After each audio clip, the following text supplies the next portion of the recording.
Bonjour à tous. En avril dernier, j'ai eu le plaisir de participer à Bouquet d'Histoire, le premier salon du livre d'histoire organisé par la ville de Grasse. J'y rencontrais des auteurs, des historiennes et des historiens formidables. Et j'ai pensé que je pourrais vous proposer une série estivale qui vous permettrait aussi de les découvrir et d'apprendre d'eux des choses passionnantes.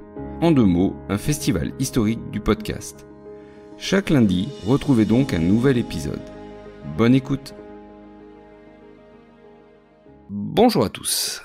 Aujourd'hui, pour cette série spéciale et estivale Grasse Summer Podcast Festival, nous recevons Cécile Berly, une historienne spécialiste du XVIIIe siècle et plus particulièrement de la Révolution française, de l'image de Marie-Antoinette, des écrits féminins et plus largement de la place des femmes du XVIIIe siècle jusqu'à nos jours. Alors, elle a commencé ses recherches sur la Révolution française, elle a orienté ensuite ses travaux sur Marie-Antoinette, notamment l'image de la reine, et ensuite, récemment, vers les écrits féminins et le devenir des femmes au temps de la Révolution, avec notamment un très bel ouvrage chez Passé Composé qui s'appelle Guillotiné. Par ailleurs, elle participe à différents projets historiques, citoyens, participatifs. Notamment, elle a organisé le très beau festival d'histoire à Grasse en avril dernier, qui est à l'origine de cette série estivale du podcast. Donc, Cécile Berly, bonjour. Bonjour.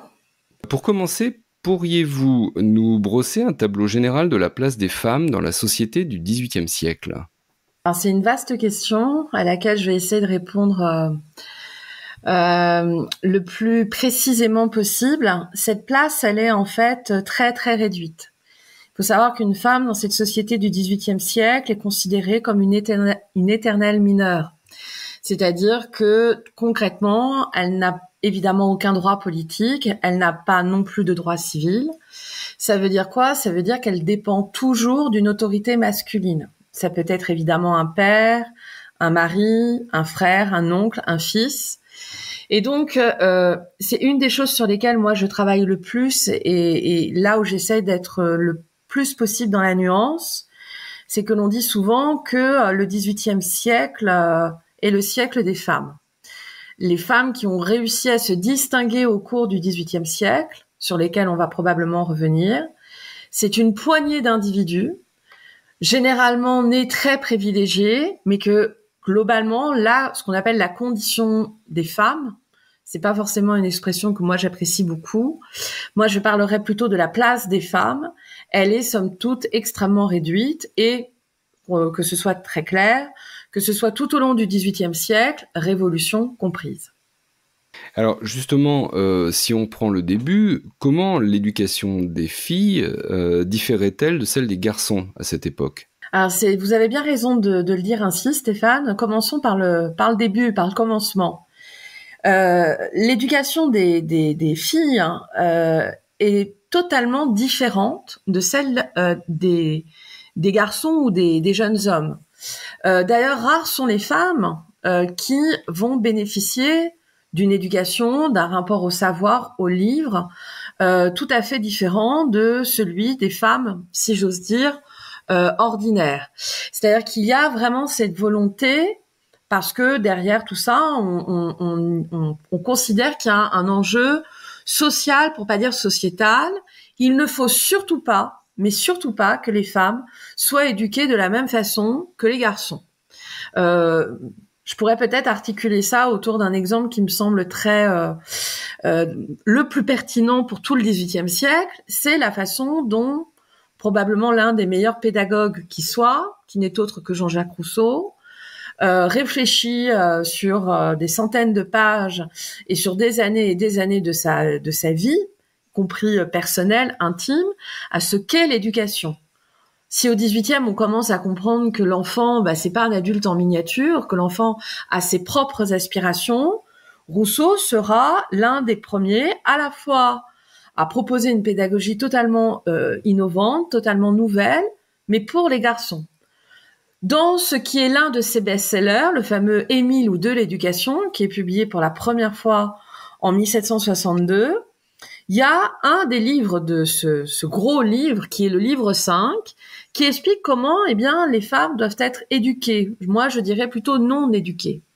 L'enjeu est le suivant, c'est-à-dire les garçons doivent recevoir un savoir le plus riche, le plus complet, le plus divers possible. Inversement, les filles ne doivent pas l'être éduquées, parce que il a bien compris que si les filles sont éduquées de la même façon que les hommes, toute l'architecture sociale sera évidemment à un moment ou à un autre remise en question. Pourquoi j'insiste un peu sur Rousseau, c'est pas seulement parce que j'ai un peu d'antipathie pour cet homme, mais c'est aussi parce qu'il faut pas oublier quand même que Rousseau a été des années durant le secrétaire particulier, c'était son métier, de la fameuse Louise Dupin, pour laquelle il a travaillé des mois et des mois sur comment créer une encyclopédie du deuxième sexe. C'est le titre du livre qui ne paraîtra jamais. Louise Dupin, donc, emploie Jean-Jacques Rousseau, pour lequel elle a une grande estime intellectuelle. Et Rousseau va donc réfléchir à ce qu'est une femme, quelle est sa place dans la société, et il va lire et écrire, noircir des milliers de pages. On peut imaginer la stupeur de Madame Louise Dupin quand elle va découvrir Émile et de l'éducation, et en particulier ce fameux livre 5 où très clairement Rousseau explique, argumente pourquoi il ne faut surtout pas que les filles soient éduquées comme les garçons et qu'elles soient cantonnées, à un univers entre guillemets féminin, c'est-à-dire qui développe avant tout cette mythologie de l'instinct maternel. Donc effectivement, à la base, et c'est ça qui est assez incroyable, c'est-à-dire que les philosophes des Lumières sont les premiers à ne pas vouloir et à ne pas comprendre cet enjeu social essentiel de l'éducation des femmes. Ça va quand même évoluer progressivement au cours du XVIIIe. Je pense évidemment en premier lieu à un Condorcet, mais dire que ça évolue tout doucement, c'est le moins que l'on puisse dire. Oui, c'est assez fascinant d'imaginer que des hommes aussi brillants que les philosophes des Lumières, qui sont en avance dans plein de domaines, là, sont complètement des hommes de leur temps, finalement, marqués par les préjugés de cette époque, en fait. Totalement. D'ailleurs, quels sont les préjugés qui pesaient sur les femmes? Quelle est l'image que l'on a des femmes, les stéréotypes qu'on leur associe à cette époque? Alors, je ne crois pas que ce soit forcément propre au XVIIIe siècle. La femme a des qualités féminines. C'est-à-dire que l'on attend de la femme, qu'elle soit... il faut le dire, très soumise, très douce, très tendre, très maternelle. Ça dépend évidemment aussi du niveau social. On va pas attendre, par exemple, d'une aristocrate qu'elle soit maternelle, ni d'une grande bourgeoise. La maternité est même presque vulgaire pour ces femmes-là. Mais il faut aussi, peut-être que j'aurais dû le dire un peu plus tôt, on attend surtout que les femmes ne sortent pas de ce que l'on appelle déjà l'espace privé, c'est-à-dire l'espace du foyer, l'espace domestique. Il y a cette répartition entre les espaces et les genres. L'espace féminin par excellence, c'est l'espace du foyer, où on œuvre aux charges domestiques. Et jusqu'à un certain âge, ça fait partie des innombrables contradictions du XVIIIe, jusqu'à un certain âge, les femmes non éduquées éduquent les jeunes garçons. Et puis, il y a évidemment cet espace public ou politique qui serait par essence l'espace des hommes. Et alors, ce qui est assez fascinant sur l'image que l'on a des femmes du XVIIIe siècle, c'est que souvent vient en tête le rôle de ces femmes dans les salons littéraires et dans les espaces culturels. Et donc, à vous écouter, on a un peu le sentiment que ce sont quelques exceptions, finalement, des arbres qui cachent un peu la forêt. Exactement, ce sont des exceptions, voire des écarts par rapport à la norme, voire des anomalies. C'est-à-dire qu'on dit toujours, voilà, le XVIIIe siècle, le siècle des Lumières, les salonnières. Bon, déjà, rappelons qu'au XVIIIe, on les appelle pas les salonnières, hein. C'est un vocabulaire qui, en fait, va vraiment s'imposer qu'au début du XIXe. Ces cercles littéraires, qui ne sont pas que littéraires. En fait, dans la littérature, on y inclut un peu de tout, c'est-à-dire aussi bien les arts, les sciences, évidemment la philosophie. Ces femmes qui tiennent salon, alors encore une fois, c'est une poignée d'individus. C'est un phénomène qui est d'ailleurs essentiellement parisien. Non pas qu'il n'y a pas de salon en province, mais il y en a fort peu. Et qui est quand même le fait de femmes qui possèdent des moyens matériaux tout à fait importants. Parce que pour tenir salon, à part quand on est une Julie de l'Espinasse, qui est un parcours totalement hors norme, il faut de l'argent pour recevoir, il faut de l'argent pour tenir table ouverte, il faut de l'argent pour donner l'envie de devenir le lieu à la mode. Alors, ces grandes figures de femmes qui tiennent salon, c'est évidemment Madame Geoffrin, Madame Dudefant, que je connais assez bien, Madame Necker, sa fille Germaine. Mais attention, sur la totalité du siècle, on pourrait évidemment aussi parler d'une Madame Tencin, Madame Lambert. Ce sont des privilégiés qui évoluent avant tout dans ces salons par goût de la mondanité. Ça, faut pas non plus l'oublier. Il faut pas non plus oublier que leurs salons sont des espaces ouverts, mais au final privés. Un salon, c'est un espace entièrement privé, c'est-à-dire que ça rejoint évidemment cette idée que les femmes ne peuvent évoluer que dans la sphère privée, parce que le salon, c'est un espace d'échange, de rencontre, d'interaction, mais attention, ce n'est pas un espace qu'on peut qualifier de public. Donc au final, ces espaces-là, sur lesquels depuis le XVIIIe siècle jusqu'à nos jours, on projette énormément de fantasmes, il faut les aborder avec vraiment une lecture très pointilleuse et qui justement balaie les fantasmes et les idées reçues.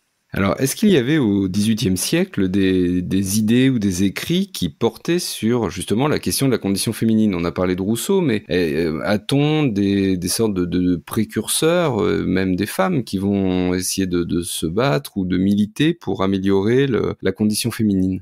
Alors tout à fait, même déjà tout au long du XVIIe, mais là c'est pareil, il faut avoir conscience que c'est une poignée d'individus. On a, par exemple, dans les années 1620, Marie de Gournay, qui essaye en fait de démontrer que c'est un mythe, la prétendue infériorité des femmes.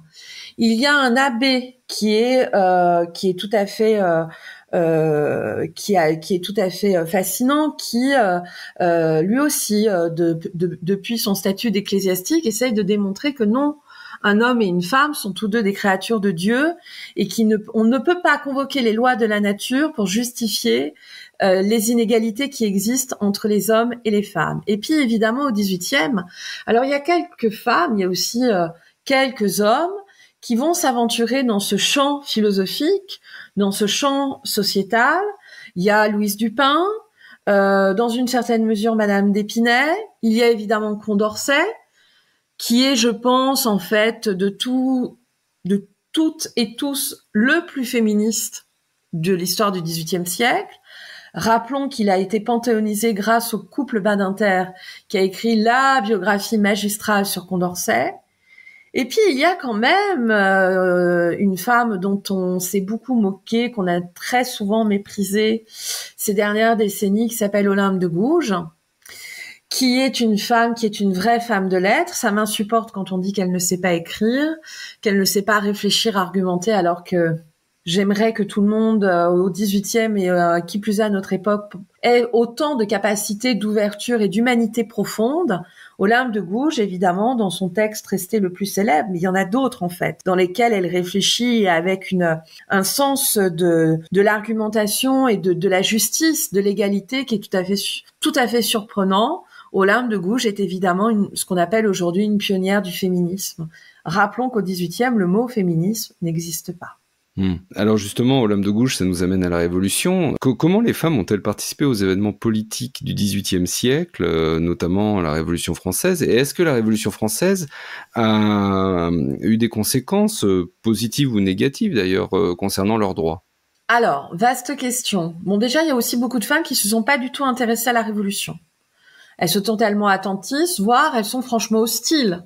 Il y a beaucoup de femmes qui sont dans les rangs de la contre-révolution, voire de l'anti-révolution, parce que la révolution remet quand même une chose essentielle, peut-être même la colonne vertébrale de ce qu'on commence déjà à appeler la société d'Ancien Régime, c'est-à-dire l'ordre voulu par Dieu, et qu'il y a beaucoup de femmes qui sont en désaccord profond avec cette volonté de remettre la religion, de vouloir cantonner la religion dans la sphère privée et de ne pas vouloir obéir à une instance étrangère, c'est-à-dire Rome, la papauté.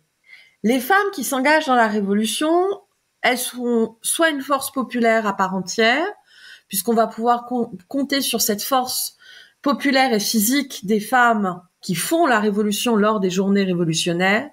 Je pense par exemple à la journée du 14 juillet 1789. Je pense évidemment à des journées comme les 5 et 6 octobre 1789 qui sont essentielles dans le processus révolutionnaire.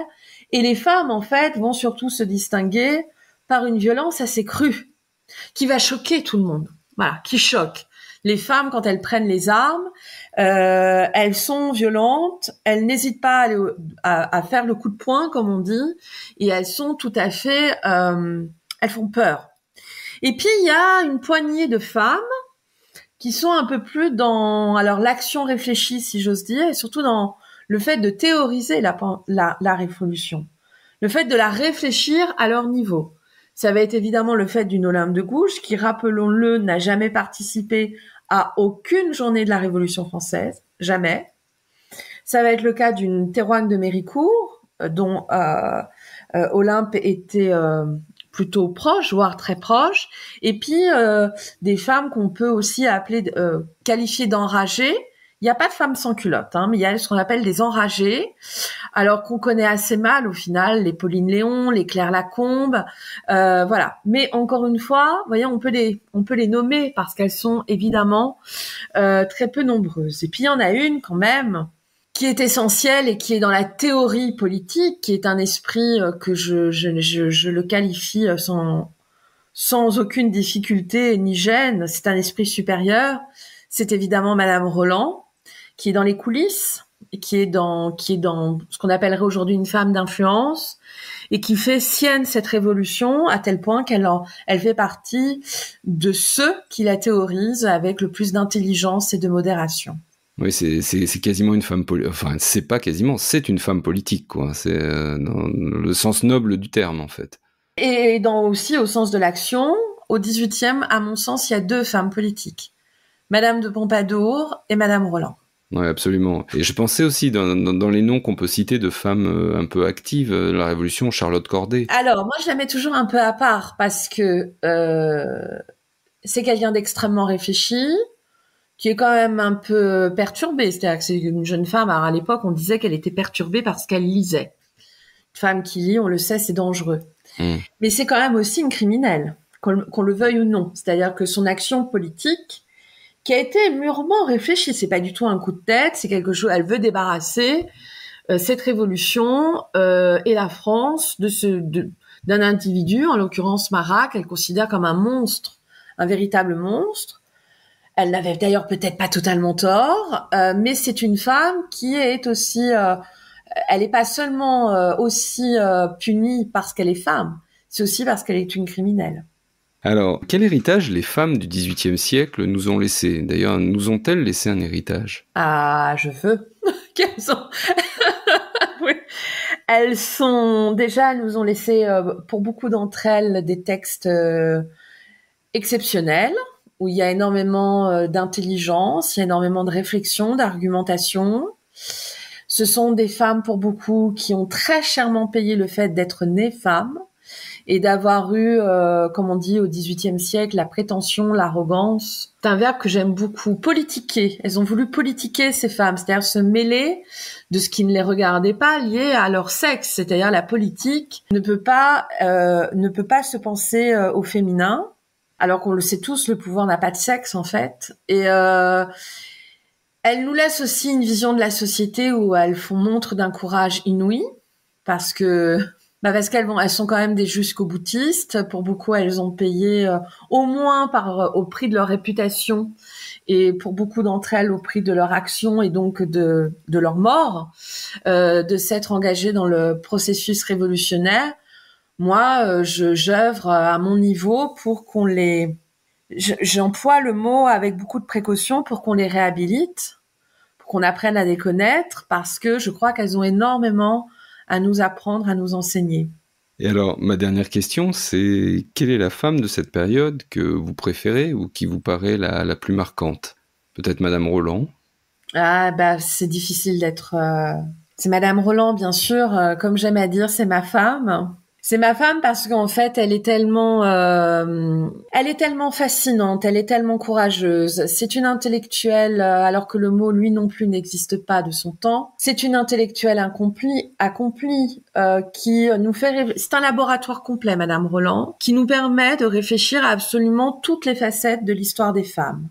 Moi, un de mes sujets de recherche, comme vous le savez, Stéphane, c'est l'écriture des femmes. Même si ça m'agace qu'on parle d'écriture des femmes, elle se révèle l'un des plus grands écrivains de langue française de toute l'histoire de la littérature. 2 ans après sa mort, ses mémoires sont publiés avec son nom sur la couverture, ce qui n'est pas rien. C'est une révolution littéraire et personnelle. Et c'est au XIXe siècle, elle entre dans ce panthéon littéraire. Un Chateaubriand, un Stendhal et bien d'autres, un Lamartine évidemment, considèrent qu'elle fait partie de ce panthéon littéraire, de ces grandes plumes françaises. Et puis c'est aussi, elle pense, elle réfléchit la révolution et la politique. Qu'est-ce que la politique ? Quelles sont les qualités qu'il faut pour être en politique ? Elle a beaucoup de choses à nous apprendre, Madame Roland.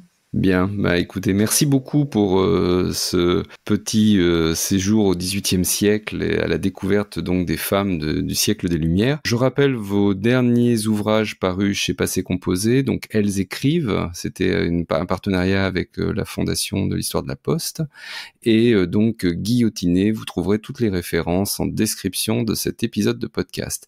Merci beaucoup Cécile Berly. Merci Stéphane. Et bonne journée et à très bientôt pour la suite de notre hors-série estivale.